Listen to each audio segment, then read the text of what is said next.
You ever have one of those moments where your entire life changes in an instant? Like 1 second, you're just sipping your morning coffee, thinking about what to grill for dinner, and the next, you're staring at your phone, realizing that everything you believed was a complete lie? Yeah. That was me. It started with a text from my buddy Eric. Nothing unusual, just a casual, "Hey man, check this out," and a blurry picture from some party. I almost didn't open it. Figured it was another dumb meme or a dog wearing sunglasses. But when I did, my stomach dropped, because right there in the middle of the photo was my wife, Jessica. Now, seeing your wife in a party picture isn't a big deal, right? Maybe she went out for drinks with friends, no harm in that. That's what I thought. Until I looked closer. She wasn't just in the photo. She was in someone's arms. And not just anyone's. Ryan, her ex. The one she swore up and down she hadn't seen in 5 years. The one she told me was a mistake and the worst decision of her life. The guy she had assured me repeatedly was completely out of the picture. And yet, here he was, in the picture. Now, I'm not the jealous type. I don't freak out if Jessica talks to another guy. But this was different. First off, there was the way they were standing. She wasn't just next to him. She was leaning into him, her arm casually wrapped around his waist. His hand was low on her back, fingers just barely curled like he was claiming something, like muscle memory. And then there was her face. She looked happy, comfortable, like this was normal. And that's when it hit me. This wasn't some random accidental meetup. This was familiar. I felt like someone had taken a baseball bat to my ribs. Because if they were that comfortable together in public, where anyone could see, what the hell were they like when no one was watching? I just sat there, staring at my phone, waiting for my brain to come up with a reasonable explanation. Some kind of innocent excuse that made sense. But there wasn't one. And that's when the real fear crept in. Because if Jessica had been lying about this, what else had she been lying about? I was about to find out. And trust me, this was only the beginning. I sat there, staring at the photo, feeling like an absolute idiot. 5 years. That's how long I had trusted her. How long I had believed her stories. And now, one blurry picture had ripped all of that apart. But I wasn't going to jump to conclusions. No, I was going to do what any reasonable man would do. I was going to ask her. So I called. She picked up on the second ring, her voice light, casual. "Hey, babe. What's up?" I kept my tone calm. "Not much. Just wondering. What did you do last night?" "Oh, just a girls' night. We went to that wine bar downtown." "Ah, interesting. Because unless Ryan had recently started identifying as one of the girls, that was a pretty big lie." I took a breath.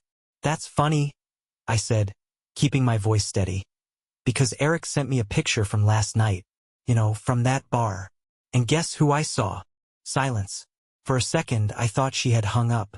Then, finally, she let out a nervous little laugh. "Oh, you mean that? Mark, it's not what it looks like." Not what it looks like. Classic. It's like there's a handbook for cheaters and that's chapter 1. I leaned back in my chair, staring at the ceiling. "Okay," I said. "Then what is it?" She hesitated. "It was just a coincidence. I didn't even know he was going to be there. He came up to say hi, and someone must have taken a picture at the wrong moment." "Ah, right. Because when I randomly bump into people I haven't seen in 5 years, I immediately wrap my arm around their waist and let them hold me like we're slow dancing at prom." I wasn't buying it, but I also wasn't ready to tip my hand just yet. So I played dumb. "Oh, okay. Makes sense," I said casually. "Glad you told me." She let out a relieved sigh, thinking she had dodged a bullet. And that's when I knew. She was still lying. Because if it really was innocent, she wouldn't have lied in the first place. So I hung up, sat back, and started thinking. If she was willing to lie this easily, how deep did this actually go? I needed proof. And I knew exactly where to start looking. I should have seen this coming. Hindsight is brutal like that. It turns you into a detective after the crime has already been committed, replaying every little moment you ignored, every red flag you shrugged off. And trust me, there were plenty of them. Like how Jessica always got a little too defensive whenever Ryan's name came up. Not in a normal way either. No casual, "Oh yeah, that guy was a mess." No rolling her eyes and saying, "Can you believe I ever dated him?" No, she played it differently. She'd scrunch her face, shake her head, and say, "Ugh, I don't even want to think about him." Like she was physically repulsed. But the thing is, she never actually said anything bad about him. Just made it sound like she wanted to move on so badly that she couldn't even talk about it. Which, in retrospect, is kind of genius. Because you know what happens when someone badmouths their ex too much? You start thinking they're still bitter. But when someone refuses to talk about them, you assume they've truly moved on. And that's exactly what I assumed. Like an idiot. But that wasn't the only thing. There was also the fact that, despite living in the same city, despite having mutual friends, despite going to the same bars, restaurants, and coffee shops, I had never actually met Ryan. Not once. Now, I'm not saying I wanted to go bowling with the guy. I wasn't looking to bond over craft beer and pretend we didn't know he used to sleep with my wife. But it was weird. It was always, "Oh, he moved to another state." Then suddenly, "Yeah, he's back. But he's super busy." Then later, "Well, he has a girlfriend now, so it'd be awkward." Excuse after excuse. Always a reason why I just missed him. Like some kind of romantic Bigfoot. And like an absolute fool, I bought it. I didn't think about it too hard. I didn't press. I didn't demand answers. Because why would I? Jessica hated Ryan, right? She never wanted to see him again. So why would I go looking for trouble? Turns out, trouble had already found me. Because that picture? That was not a casual accidental, "Oh wow, fancy seeing you here," kind of hug. That was an "I remember exactly how you smell" kind of hug. Which meant one of two things. Either she had never really cut ties with him, or, and this was the part that made my stomach twist, they had reconnected recently. And if that was the case, when had it started? Last week? Last month? Last year? Had she been lying for months? Had she been sneaking off to see him while I was at work? Or worse, had she ever actually stopped seeing him? I wasn't just dealing with a single betrayal. I was dealing with a pattern. And I needed answers. Which is why, at exactly 2:47 a.m., with my heart hammering in my chest, I reached over to Jessica's nightstand and picked up her phone. I never thought I'd be the kind of guy to go through his wife's phone. You know the type I'm talking about. The paranoid boyfriend who just happens to see her screen light up and then suddenly needs to check all her messages. The guy who gets a little too invested in who's liking her Instagram posts. That wasn't me. Or at least it hadn't been. But let me tell you something. When you see a photo of your wife wrapped around her ex like they're starring in some cheap romance movie, your moral compass starts to recalibrate real fast. So there I was, lying in bed, barely breathing, with Jessica snoring softly beside me. Her phone was face down on the nightstand, just within reach. Now, if this was a movie, this would be the moment where I hesitated. Where I had some kind of dramatic internal debate about trust and boundaries and doing the right thing. But this wasn't a movie. This was my life. And my life was currently looking like a damn soap opera. So I grabbed the phone. And lucky for me, Jessica had one of those super secure passwords. You know, the kind that's the same 4 digits she's used for everything since high school. I unlocked it. The screen glowed in the darkness, illuminating the reality I was about to step into. Now, I wasn't stupid. I knew if Jessica was hiding something, she wouldn't make it obvious. The Ryan messages weren't going to be sitting right there in her inbox with subject lines like, "Another secret meeting," or, "Can't wait to betray my husband again." But here's the thing about cheaters, they get sloppy. They get comfortable. And Jessica? She had gotten way too comfortable. Because right there, under her most recent messages, was a name I wasn't supposed to see. Ryan. I tapped on it. Most of the messages had been deleted, which told me 2 things. 1. She had been talking to him regularly. 2. She had something to hide. But she hadn't deleted everything. And there, sitting like a landmine at the bottom of the thread, was one single message she had missed. "We can't keep doing this. He'll find out." My vision tunneled. My heartbeat pounded in my ears. I reread it. over and over. We can't keep doing this. Not we shouldn't. Not I feel bad. We can't. As in, this has already been happening. And he'll find out? Not he might find out. Not what if he gets suspicious. No. He will find out. Because whatever they were doing, it wasn't just a one-time mistake. It was still happening. And I had no idea for how long. I locked the phone, set it back down, and stared at the ceiling, my entire body numb. Because suddenly, this wasn't just about Jessica sneaking around. This was about my entire marriage being a lie. And the worst part? I had a sick feeling that this went way deeper than I was ready for. I didn't sleep that night. Not even a little. I just lay there, staring at the ceiling, replaying every moment of my marriage in my head like a bad movie I couldn't turn off. That text message had cracked something open inside me. Because this wasn't just about cheating anymore. This was bigger. I didn't know why yet, but I felt it. Deep in my gut, like that awful, creeping realization when you check your bank account and remember you forgot to pay rent. Something huge was staring me right in the face. I just hadn't figured it out yet. So I went back through everything. Every conversation. Every weird little moment I had ignored over the years. And then, out of nowhere, a thought hit me so hard it almost made me sit up in bed. Ryan had been in Jessica's life 5 years ago. My son, Mason, was 4. 4 years and 8 months, to be exact. And just like that, I couldn't breathe. Now, I'm not an idiot. I know how time works. I did the math. Technically, the numbers added up. Mason had been born nearly a year after she and Ryan broke up. But suddenly, that timeline felt flimsy. Because now that I was really thinking about it, Jessica and I had moved fast in the beginning. Almost too fast. We met. Fell in love instantly. Moved in together after only a few months. Got married before our 1-year anniversary. And Mason? Well, Mason had come along right after that. And at the time, I had thought, wow, what an amazing coincidence. The universe really wanted me to be a dad. But now I wasn't so sure. Because if Jessica had been lying about Ryan this whole time, then what else had she lied about? And if I had never actually met Ryan in person, then how could I be so sure that he hadn't been around when I thought he was gone? My skin went cold. I turned my head and looked at Mason's bedroom door across the hall. And that's when it hit me. For 4 years, people had been telling me how much Mason didn't look like me. Not in a mean way, just little comments. Harmless observations. Wow, Mason's got such light hair. Guess he takes after Jessica's side. Huh. Man. I swear that kid's got the exact same eyes as his mom. You sure he's yours? Ha. Just kidding, man. And I had laughed along. Brushed it off. Never even considered it. Because why would I? But now, lying there in the dark, my stomach twisted into knots.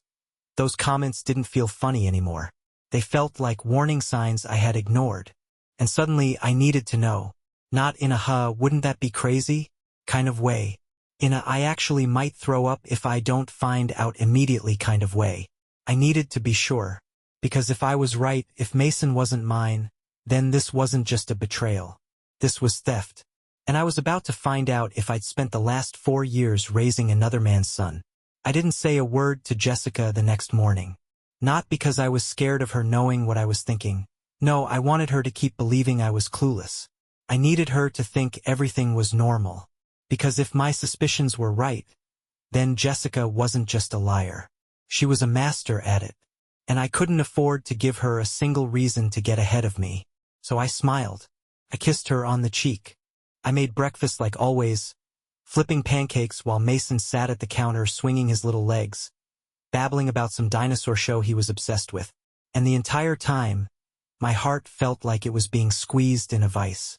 Because what if this little boy, my son, the kid I had rocked to sleep when he had nightmares, the kid who had called me Dada before he could even walk, what if he wasn't mine? I didn't want to believe it. I didn't want to even consider it. But once the thought was in my head, I couldn't get it out. And the worst part? I couldn't ask.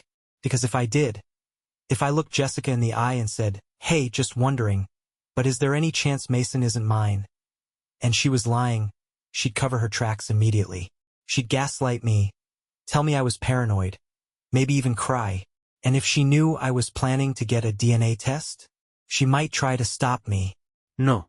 I needed to do this quietly. So after breakfast, while Jessica was in the shower, I grabbed one of Mason's used juice boxes from the trash. The straw was still in it. Perfect. Then I plucked a few loose hairs from his little hairbrush. And just like that, I had what I needed. A secret DNA test. I found a place online, one of those discreet paternity testing labs that didn't ask questions. Ordered the kit. Paid extra for rush results. Then I waited. And let me tell you, those next few days? Absolute hell. I found myself watching Mason too closely, analyzing every feature, every expression, looking for something that screamed yes. He's yours. Stop worrying. But all I saw were more questions. His eyes? Jessica's. His smile? Jessica's. His hair? Jessica's. And the rest? Well, I had no idea. I had no one to compare him to, because in 4 years, I had never actually seen Ryan. Never stood next to him. Never had that side-by-side moment that would either put my fears to rest or confirm them. And suddenly, I needed those results more than I needed air. Because if I was right, then this wasn't just betrayal. This was something far worse. The email came in while I was at work. I had been refreshing my inbox every 5 minutes. My stomach twisting tighter each time I saw no new messages. But then, right in the middle of a meeting, my phone buzzed. Your DNA test results are ready. I swear my heart stopped. I barely heard my boss droning on about quarterly projections. I just sat there, staring at my phone, the words blurring together. Because I knew. Before I even opened it, before I even saw the results, I knew. You don't panic like this over nothing. You don't wake up at 3 a.m. drenched in sweat if deep down, you don't already have the answer. But still, I had to see it. So I faked a stomachache, grabbed my laptop, and bolted to my car. Sat there in the parking lot, the engine running, my hands shaking as I logged into the testing site. Clicked View Results. And there it was. Probability of paternity. 0%. 0. Not low. Not unlikely. 0. I stared at the screen, waiting for my brain to process what I was seeing. But it didn't. It refused to. For years. 4 years of diaper changes. 4 years of bedtime stories. 4 years of being his father. And now I was no one. A stranger. I felt a hollow, like someone had reached inside me and scooped out everything that made me me. I had prepared myself for bad news. I had braced for impact. But nothing could have prepared me for the actual moment I realized my entire life was built on a lie. And the worst part? Jessica had known. She had always known. She had looked me in the eyes, said I love you, said you're the best father Mason could ever have, all while knowing damn well I wasn't his father at all. I gripped the steering wheel so hard my knuckles turned white. Because suddenly, this wasn't just about heartbreak. This was about justice. And if Jessica thought she was going to walk away from this without consequences, she had another thing coming. I sat in that parking lot for what felt like hours, staring at the screen, rereading those words. Probability of paternity. 0%. 0. It was like the universe had slapped me across the face and then had the nerve to stand there waiting for me to thank it. Could have screamed. Could have punched the dashboard. Thrown my phone out the window. Driven straight home and demanded answers. But I didn't. Because that's what Jessica expected me to do. And if there was one thing I knew for sure, it was that she didn't deserve the satisfaction of seeing me break. No. She deserved something much worse. So I wiped my face, took a deep breath, and made a decision. I wasn't just going to leave her. I was going to ruin her. Step 1. Take the money and run. Jessica was comfortable. Too comfortable. She had been living off my salary for years, barely working, enjoying the kind of financial security that made her feel untouchable. That was about to change. I spent the next week quietly shifting assets, pulling money out of joint accounts, transferring my investments into a private trust, putting everything I could in my name alone. And the house? That was mine before we even got married. Bought and paid for. Jessica had never put a dime toward it. Which meant that when the time came, she wouldn't be walking away with anything. Step 2. Let her think she's winning.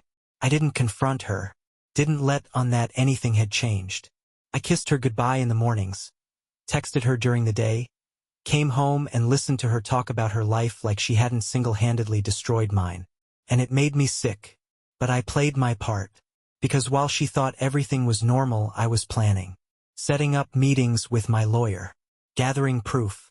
Making sure that when I finally pulled the trigger, there wouldn't be a single thing she could do to stop it. And the best part? She had no idea. She was still living her perfect little lie. But not for much longer. If Jessica had been paying attention, she might have noticed something was off. I had stopped asking about her day. Stopped making little jokes at dinner. Stopped reaching for her hand when we walked past other couples, the way I used to. But she didn't notice. Because Jessica was comfortable. She thought she had already won. Thought she had pulled off the greatest con in the history of marriage. And that made my job even easier. Because while she was busy enjoying her fake victory, I was quietly setting up her real defeat. Step 3. Cut off the queen from her throne. Now, Jessica wasn't what you'd call financially independent. She had a job, technically. Some remote gig she worked maybe 10 hours a week.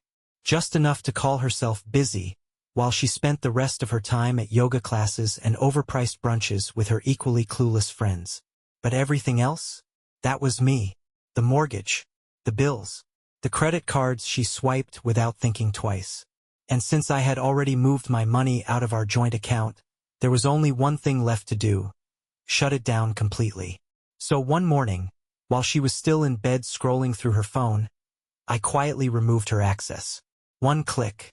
And just like that, Jessica was officially broke. I waited. By noon, the first text came in. Jessica. Hey.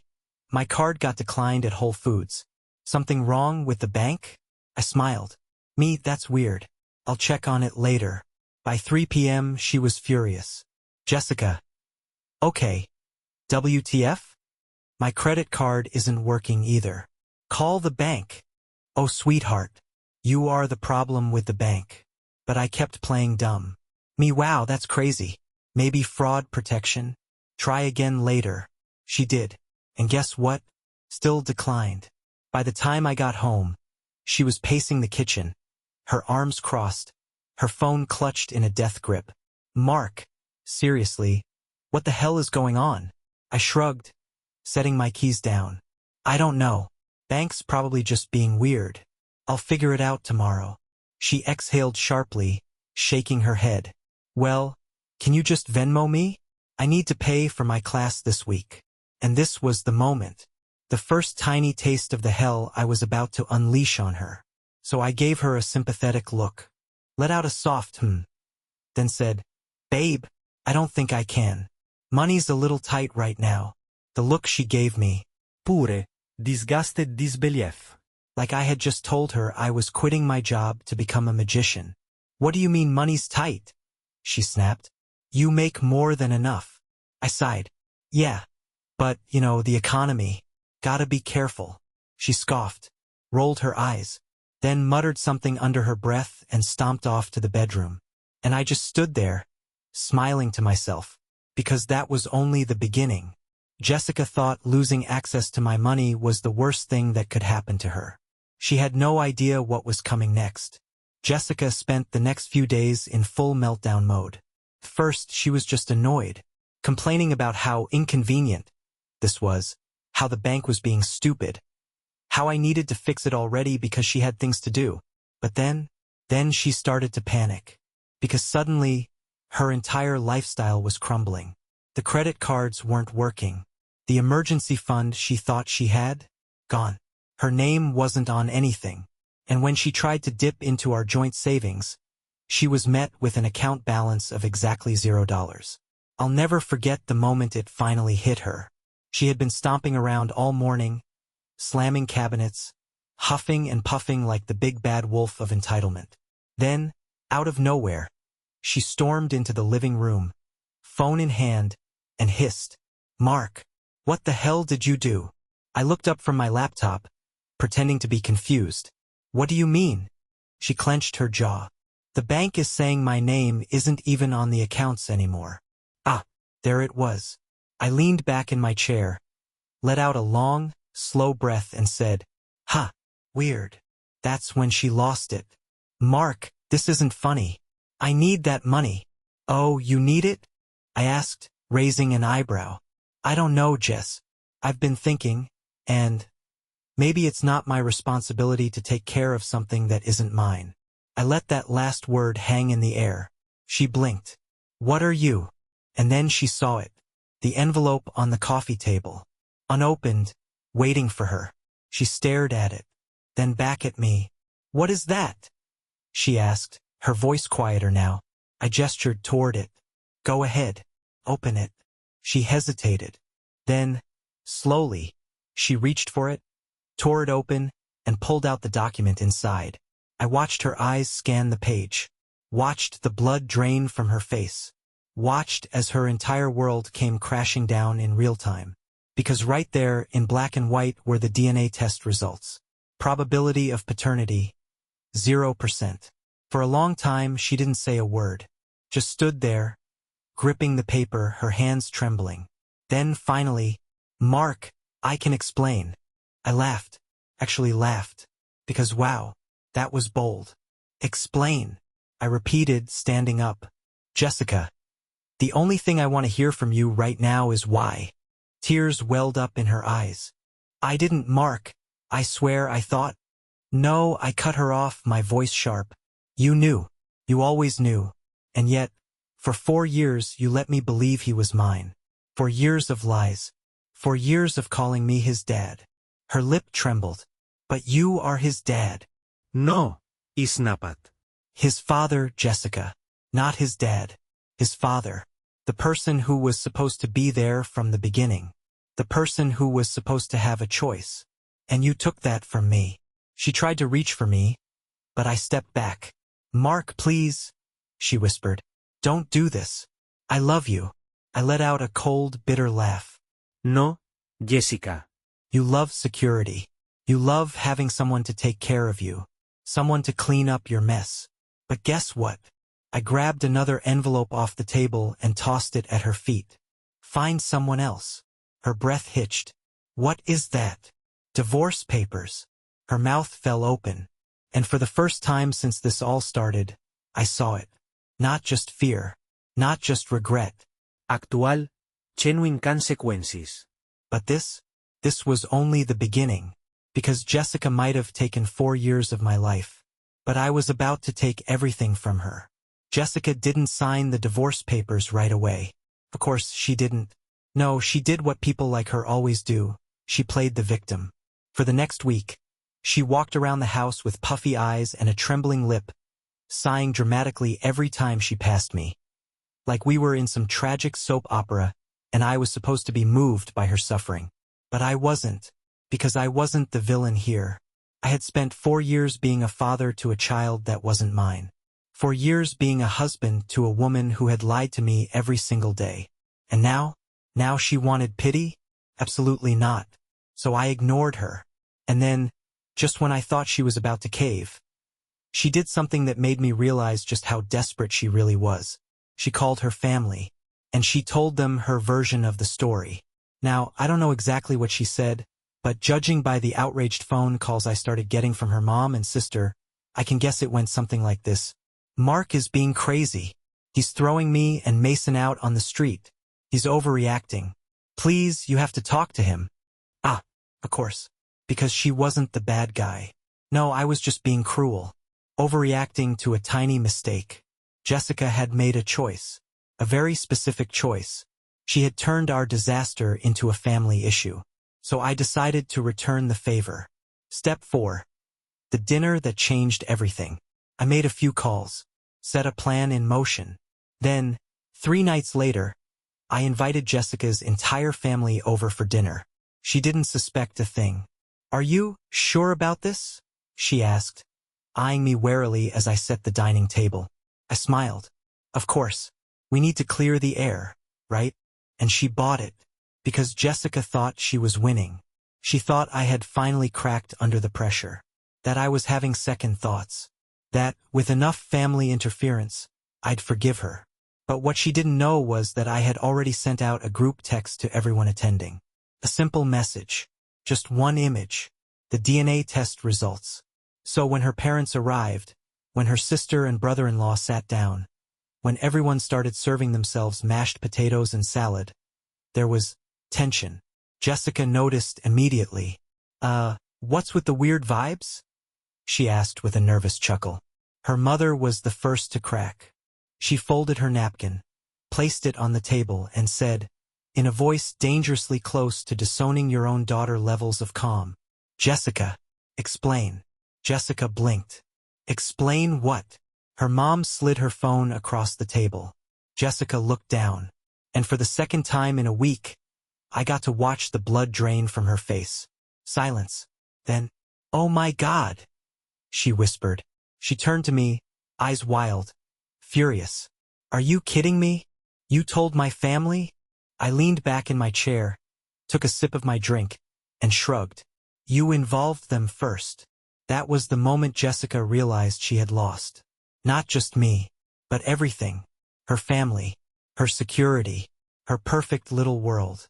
She thought she could manipulate her way out of this. But all she had done was set herself up for a public humiliation so brutal, so thorough, that she would never recover from it. And the best part? I still wasn't finished. Jessica didn't stick around much longer after that dinner. She tried, of course. Spent the next few days sulking around the house, hoping I'd cave. That I'd pull her aside and say, "Okay, you made a mistake, but we can work through this." But I wasn't interested in working through anything.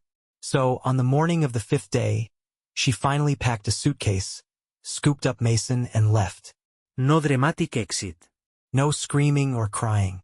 Just one last, pitiful look over her shoulder before she walked out the door. And honestly, I felt nothing. I wasn't relieved. I wasn't heartbroken. I was just done. But there was still one loose end. Ryan. Now, I hadn't contacted him yet. Mostly because I wanted Jessica to be fully out of my house before I made my next move. But now it was time. So I dialed his number. He picked up on the 3rd ring. "Hello," I smiled. "Hey Ryan, it's Mark." Silence. Then, Mark? Wow, this is, unexpected." "Oh, I bet it is." I heard him clear his throat. "So, what's up, man?" "I just wanted to congratulate you," I said cheerfully. He hesitated. "On what?" I let the moment stretch just long enough for his nerves to start creeping in. Then I dropped the bomb. "On officially being a father." He inhaled sharply. "What?" "Mason's yours," I said, cutting him off. "DNA test confirmed it. So congrats, buddy. You finally get to step up and be the dad you should have been 4 years ago." I let that sink in. Because see, Ryan? He wasn't exactly dad material. He was the kind of guy who bounced from job to job, living paycheck to paycheck, always just scraping by. The type of guy who thought being responsible meant remembering to pay the minimum balance on his credit card. And now he had a legal, financial, and moral obligation to support a child. And I knew that thought absolutely terrified him. I don't, he stammered. "You'll probably want to talk to a lawyer," I said casually. "Since, child support isn't optional." A long, panicked silence. Then, in the weakest voice I've ever heard from another grown man, Ryan whispered, "Oh, crap. Yeah, buddy. Oh, crap." Now, if this were a movie, this would be the part where Jessica realized the error of her ways. Where she fell to her knees, tears streaming down her face, sobbing, "What have I done?" while dramatic music swelled in the background. But this wasn't a movie. This was real life. And in real life, people like Jessica, they don't learn. Instead of owning up to her mistakes, she doubled down. She started spinning the story, telling her friends, her extended family, anyone who would listen, that I was the bad guy, that I had blindsided her, that I had ruined her life over a misunderstanding. But you know what happens when you lie to everyone? Eventually, they start comparing notes. Her own parents wouldn't take her calls. Her sister, who had once idolized her, blocked her on social media. And Ryan, well, Ryan wasn't interested in playing house. He lasted exactly 3 weeks before bailing. leaving Jessica alone, broke, and with a kid to raise by herself. I'd like to say I felt bad for her, but I didn't, because for 4 years, she let me believe a lie. And now, she was living in the consequences. Mason, that's the part that hurt the most. Because even though he wasn't mine biologically in every way that actually mattered, I was his dad. I was the one who had rocked him to sleep, the one who had patched up his scraped knees, the one who had taught him how to throw a football. And now I was just gone. At first, I told myself it was better this way, that cutting ties completely was the smartest move. But then, one night I got a phone call. A tiny voice on the other end of the line. "Daddy." My heart cracked straight down the middle. "Hey, buddy," I said softly. There was a pause. Then, "Are you mad at me?" And just like that, I knew. No matter how much I hated Jessica, no matter how deep her betrayal went, Mason was innocent. He didn't ask for this. He didn't deserve to be collateral damage in his mother's mistakes. So I made a choice. I wasn't his father, but I could still be in his life. I wouldn't disappear. Not for him. Never for him. Jessica lost everything. Her family, her security, her control. She tried to fight the divorce, but the prenup took care of that. She tried to get sympathy from friends, but they had all seen the proof. She even tried to move back in with Ryan, but, well, we all know how that turned out. And me? I moved on. Not quickly, not easily, but healthily. I started over. Built a new life. A better life. And Mason? He's doing okay. We talk. We see each other. I'm not his dad anymore. Not legally. But I'll always be in his corner. Because that's what real love is. Not ownership. Not obligation. Choice. And unlike Jessica, I know how to make the right one.